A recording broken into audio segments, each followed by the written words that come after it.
अस्सलाम वालेकुम नाजरीन, मैं Asad Abbas Bhatt advocate high court हाज़िर खिदमत हूँ कुछ नई कानूनी, आइनी और सियासी खबरों के साथ जो शायद आपके इल्म के अंदर इजाफ़ा कर सकती है। नाज़रीन, आज की सबसे जो बड़ी खबर है वो तो ये रही कि लाहौर के अंदर हाई कोर्ट के बाहर वकला के ऊपर जो है वो एक बहुत ज़्यादा तशद्दुद किया गया। बहीमाना तशद्दुद जिसे कहा जाए तो वो गलत ना होगा। पुलिस ने बिल्कुल शेलिंग की, 50 से ज़्यादा वकला जो है उनको हिरासत में ले लिया गया विदाउट कोई जस्टिफिकेशन। सिर्फ ये कि वो अपना पुरअमन एहतजाज रिकॉर्ड कर रहे थे, उसके ऊपर जो है वो ज़ाहिर है मरियम नवाज़ साहिबा ने तो ये कहा कि मैंने आईजी को हदायत की है कि वकला के खिलाफ ताकत का इस्तेमाल से गुरेज़ किया जाए। ये कैसी हदायत थी जिसके ऊपर अमल नहीं हुआ? आज पूछना पड़ेगा इसके अंदर एग्जीक्यूटिव से, मरियम नवाज़ साहिबा से, ऑनरेबल हमारे चीफ जस्टिस हैं, उनकी भी ज़ाहिर है इसके अंदर सिक्योरिटी जो उनके मामला थे कि वकला अगर पुरअमन एहतजाज कर रहे हैं, पिछले हफ्ते भी उन्होंने किया, उससे पहले भी कर रहे हैं, तो उनसे बैठकर कोई ऐसी गुफ्तगू हो जिसके अंदर आप चीज़ों को सेटल करें, बजाय इसके कि उसके अंदर चीज़ों को तूल दे दिया जाए और मामला आगे बढ़ जाए। अब कुछ लोग ज़ख्मी भी हुए हैं, मुबैना तौर पर पुलिस के लोग भी ज़ख्मी हुए हैं, वकला भी ज़ख्मी हुए हैं, उनकी शेलिंग से उनकी आँखों के ऊपर भी जो है वो असरात आए हैं। तो ये इसका जो है वो दो पहिए हैं एक ही गाड़ी के, बार और बेंच उन्हें देख कर चलना चाहिए और इस तरह की सिचुएशन जो है राइज़ नहीं होनी चाहिए। लॉयर्स को भी तहम्मुल मिजाजी का मुजाहिरा करना चाहिए और जो बेंच है उनकी तरफ से भी ये मामला आना चाहिए कि वो इस जो कम्युनिटी है उसको साथ लेके चले। यही वो कम्युनिटी है जहाँ से वो जाते हैं फिर वापस वहीं पे आते हैं, फैमिलीज़ आपस में इंटरकनेक्टेड हैं। तो बड़ा इम्पॉर्टेंट है कि रूल ऑफ लॉ के साथ साथ जो प्रैक्टिस है एक अदब व अदाब की लॉयर्स कम्युनिटी की भी और बेंच की भी, उसको मलूज़ ख़ातर रखा जाए। ऐसा ना हो कि हम तमाशा बने लोगों के सामने और लोग ये कि क्या हो रहा है, क्योंकि इसके नतीजे के अंदर मेट्रो बस सर्विस जो है वो भी बंद हो गई।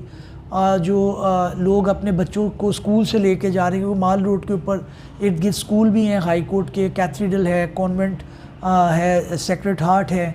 तो ये स्कूल हैं जो मुतासिर हुए हैं, इनके वालिदैन बेचारे जो है वो काफ़ी डिस्टर्ब हुए। तो उम्मीद है कि अब इसके अंदर मामला बेहतर की तरफ जाएंगे, लेकिन फ़िलहाल वकला ने कल जो है वो हड़ताल की कॉल दे दी है। पूरे पाकिस्तान के अंदर हड़ताल होगी, वकला अदालतों में नहीं पेश होंगे। इवेंचुअली फिर नुकसान जो है वो एक आम पाकिस्तानी का होगा, एक आम शहरी का होगा। हमें बतौर बार एंड बेंच देखना चाहिए कि हम किस तरह से इन लोगों का भला कर सकते हैं, अपने टेन्योर के अंदर किस तरह से इनको बेहतर सर्व कर सकते हैं। इसके साथ साथ जनाब खबर है कि सुप्रीम कोर्ट के अंदर मामला पेंडिंग था प्रैक्टिस एंड प्रोसीजर एक्ट के ऊपर। दो ऑनरेबल जजेस ने इख्तलाफी नोट का जो है वो अपना इजहार किया है। उससे जाने से पहले मैं आपको खबर देना चाहूँगा कि जनाब इस्लामाबाद हाई कोर्ट का जो ऑर्डर था जिसके अंदर उन्होंने कहा कि बुशरा बीबी को अडियाला जेल से मुंतकिल कर दिया जाए, आज बनी गाला से अडियाला जेल मुंतकिल कर दिया जाए, तो वो आज उस पर हुक्म पर तामील हो गई है। बुशरा बीबी को बनी गाला सब जेल से अडियाला जेल मुंतकिल करने का हुक्म दे दिया गया। इस्लामाबाद हाई कोर्ट ने बेसिकली ऑर्डर किया है। इसके अंदर जो नोटिफिकेशन था बनी गाला को सब जेल डिक्लेयर करने का, उसको चैलेंज किया गया था और ऑनरेबल हाई कोर्ट इस्लामाबाद ने इसके ऊपर अपना ऑर्डर जारी किया और ये कहा कि जनाब ये नहीं हो सकता, इसको आप कलअदम करार देते हैं। उसके अंदर जो है बुशरा बीबी की तरफ से भी ऑब्जेक्शंस आ रही थी, प्राइवेसी उनकी डिस्टर्ब थी, जेल के अंदर उनकी जान को भी कोई मसला नहीं हो सकता क्योंकि जाहिर है सब लोगों के साथ वो रह रहे हैं। और दूसरा ये कि उनके खाने पीने के अंदर भी ये शिकायत आ रही थी, उनका मेडिकल टेस्ट करवाया जाए। उनकी कुछ मेडिकल इश्यूज़ थे जिनके ऊपर वो ऑब्जेक्शन कर रहे थे। और फिर यह है कि उनके जो है वो कैमरे वॉशरूम बेडरूम के ऊपर प्राइवेसी बिल्कुल डिस्टर्ब थी, उसका बिल्कुल लिहाज नहीं रखा जा रहा था। वो भी ठीक है, ये हो गया, बेहतर हो गया। इसके अंदर पीटीआई के जो दोस्त हैं वो बिल्कुल इसके अंदर खुश भी होंगे। और वैसे भी कोई भी हो उसके अंदर एक ज़रूरी चीज़ है कि उनके फंडामेंटल राइट का ख्याल रखा जाए। अच्छा एक ऑर्डर हो गया है, अब इसके ऊपर इम्प्लीमेंट भी कर दिया गया। जनाब मैं सुप्रीम कोर्ट जाने से पहले बताता चलूँ कि लाहौर और कराची में एक पासपोर्ट जो है उसको 24 घंटे खुला रखने का नोटिफिकेशन जारी कर दिया गया है। ये अच्छी बात है कि लोग लंबी कतारों में लगते हैं, कितने कितने दिन वेट करते रहते हैं। लॉयर्स कम्युनिटी को तो खैर एक फ़ायदा है कि लाहौर हाई कोर्ट के अंदर नादरा का भी एक ऑफ़िस है और पासपोर्ट का भी ऑफ़िस है, वहाँ पर आप जाएं तो आपको लंबी कतारों से बच जाते हैं। लेकिन आम शहरियों के लिए ये बड़ी प्रॉब्लम थी। तो 24 घंटे से अब बर्डन कम हो जाएगा, उसके अंदर लोगों के जो मामलात हैं वो बेहतर हो जाएंगे।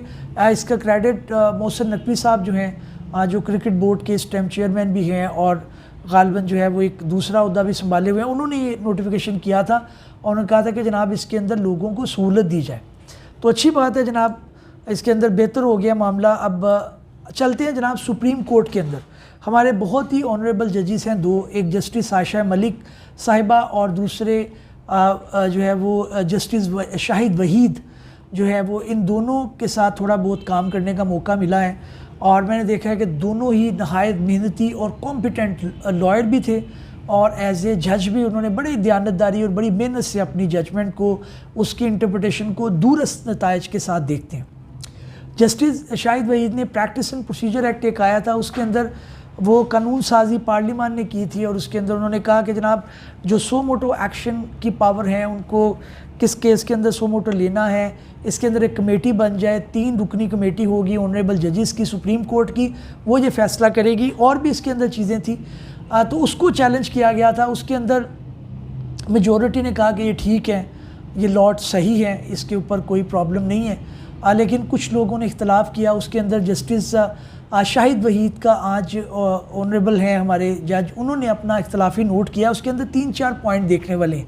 एक तो उन्होंने कहा कि सादा कानून साजी से आप सुप्रीम कोर्ट का जो प्रोसीजर है उसको चेंज नहीं कर सकते, नंबर 1। दूसरा उन्होंने कहा कि जनाब अगर कोई जज जो है वो उसकी अदम दस्तयाबी है तो कौन सा जज उसकी जगह लेगा, इसके बारे में कानून आपका बिल्कुल खामोश है। ये भी उन्होंने ठीक बात की। फिर उन्होंने कहा कि जनाब अगर जज कोई बीमार है, कोई मेंबर है, एक रुकनी एक मेंबर बाकी है, तो उस सूरत के अंदर इंपॉर्टेंट केसेस हैं, उनका फैसला ही नहीं हो सकता कि कौन सा केस लगेगा, कौन सा केस नहीं लगेगा।